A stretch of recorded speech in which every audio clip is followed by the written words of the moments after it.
আমি এখন দাঁড়িয়ে আছি মক্কার সেই পবিত্র পাহাড়ে, যেখানে আল্লাহ প্রথমবার কথা বলেছিলেন তার প্রিয় নবীর সাথে।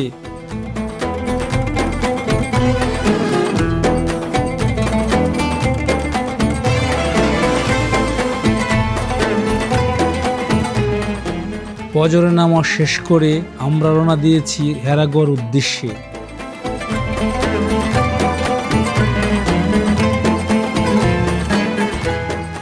এই পাহাড়ে উঠতে গড়ে সময় লাগে প্রায় 1 ঘন্টা 35 মিনিট। আমার জীবনে এত উঁচুতে কখনো ওঠা হয় নাই। উঁচুতে আমি সবসময় ভয় পেতাম, কিন্তু জানি না আজকে আল্লাহ পাক এই শক্তি আমাকে কোত্থেকে দিচ্ছেন আমি জানি না। কোনো ভয় নেই, ক্লান্ত হচ্ছে তো ভয় নেই, মনে হচ্ছে ভয়টা জয় করে ফেলছি। পথ খুব খাড়া, পাথরে এবং গরম, এই কারণে প্রতিমধ্যে ছোট একটি দোকানও রয়েছে, যেখান থেকে মানুষ ঠান্ডা পানি জুস কিনে নেয়, কিছুক্ষণ বিশ্রামও নেয়, তারপর আবার যাত্রা শুরু করে।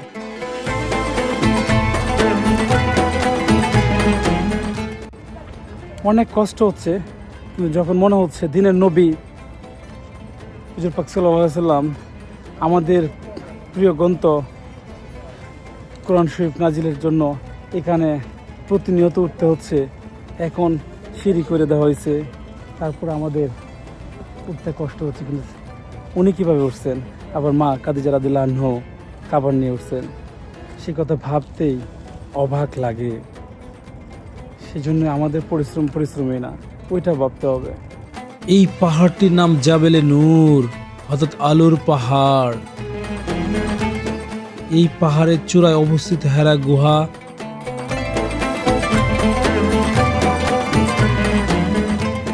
গুহাটি খুব ছোট, এখানে একজন মানুষ কষ্ট করে বসতে পারে, কিন্তু এই ছোট গুহায় বদলে দিয়েছে পুরো পৃথিবীর ইতিহাস। আমাদের প্রিয় নবী হযরত মুহাম্মদ সাল্লাল্লাহু আলাইহি সাল্লাম নবুয়ত লাভের আগেই এই হেরা গুহায় এসে একান্তে ইবাদত করতেন। তখন মক্কার সমাজ ছিল অন্ধকারে নিমজ্জিত, মূর্তি পূজা, অন্যায়, অবিচার আর নৈতিক অবক্ষয়ে ভরা। এই সমাজ থেকে দূরে এসে নবী করিম সাল্লাল্লাহু আলাইহি সাল্লাম এখানে আল্লাহ সত্য খুঁজতেন, চিন্তা করতেন, ধ্যান করতেন। 40 বছর বয়সে রমজান মাসে এই হেরা গুহাতেই নাজিল হয় কোরআনের প্রথম আয়াত। হযরত জিবরাইল আলাইহিস সালাম এসে নবী করিম সাল্লাল্লাহু আলাইহি সাল্লামকে বললেন, ইকরা, পড়ো। নবী করিম সাল্লাল্লাহু আলাইহি সাল্লাম বললেন, আমি পড়তে জানি না। এরপর নাজিল হয়, পড়ো তোমার প্রতিপালকের নামে যিনি সৃষ্টি করেছেন, সূরা আলাক 1।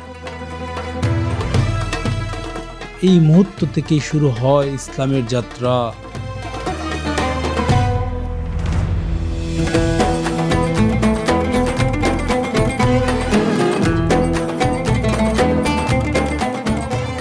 হেরা গুহার ভেতরে প্রবেশ করা মোটেও সহজ নয়, খুব সরু পথ, মাথা নিচু করে ঢুকতে হয়।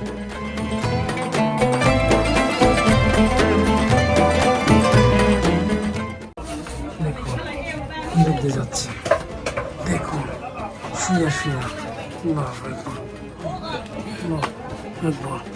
দেখুন দুর্লভ দৃশ্য।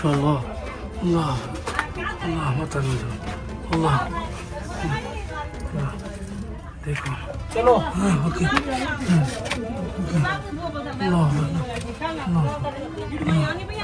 এই কষ্ট আমাদের মনে করিয়ে দেয় নবী করিম সাল্লাল্লাহু আলাইহি সাল্লাম কি পরিমাণ কষ্ট সহ করেছিলেন এই স্থানে ইবাদতের জন্য।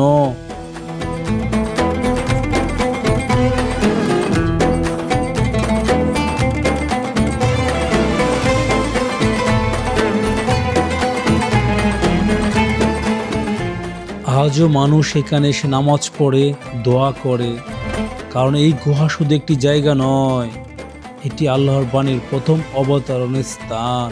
সুবহানাল্লাহ।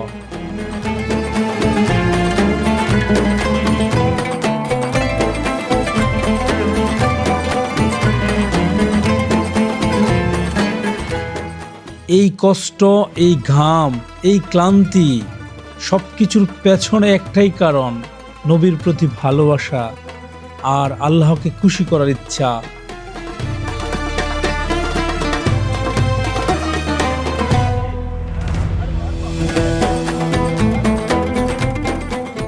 এই পাহাড় থেকে মক্কা শহর খুব সুন্দর দেখায়, ঘড়ির টাওয়ার দূরে হলেও স্পষ্ট ভাসে।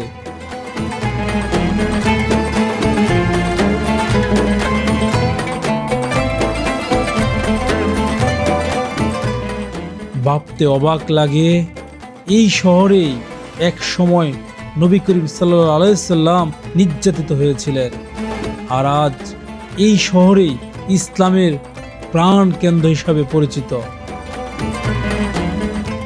এই পাহাড় শুধু পাথরের পাহাড় নয়, এটি ধৈর্য, ঈমান আর আলোর প্রতীক।